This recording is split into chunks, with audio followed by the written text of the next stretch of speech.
the 1980 Mazda 323, and before you get a little bit mean about its daggy styling and its sluggish 1.4-litre engine, it's best to remember that when it comes to Mazda hatchbacks, well, this one is royalty.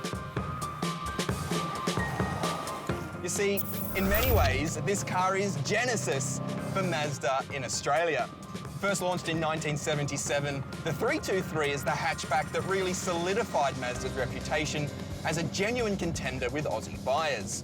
And crucially, it also started the model line that would go on to become one of Australia's most popular cars.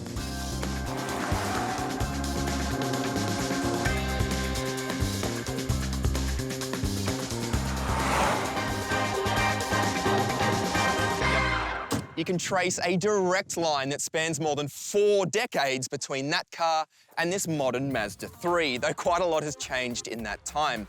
That one doesn't have air conditioning. I would hate to think what its ANCAP safety rating is, and unusually for a hatch, it's rear-wheel drive.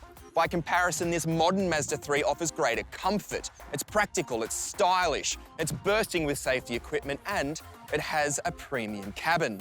In fact, more than 40 years of honing and evolving has seen Mazda produce one of the very best hatchbacks you can buy right now. But the question is, should you?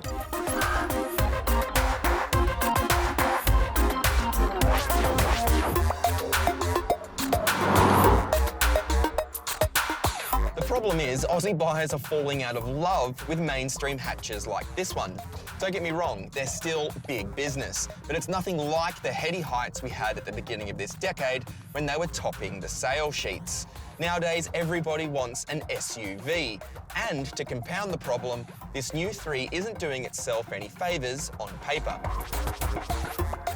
This new model is now more expensive by up to $4,500 in some variants. The rear seat can feel a little bit hemmed in, and the boot is smaller than it was before as well. It's down to 295 litres, which for context is about 100 litres less than you get from a Hyundai i30.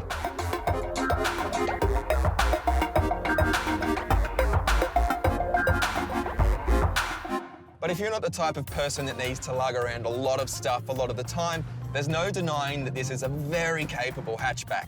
It's lovely and luxurious and premium in here, and Mazda has an all-new, high-tech engine coming for the car later in 2020 called Skyactiv X, and that promises the performance of a petrol engine with the efficiency of a diesel. And crucially, there's a lot of interest here for the keen driver. A Mazda 3 hatchback is going to be a lot more fun to drive than any SUV you can get at this money. And as for the extra cost, well, you really can tell and see where the extra money has been spent. You really are getting a lot of car and a lot of equipment and a lot of safety gear for your money.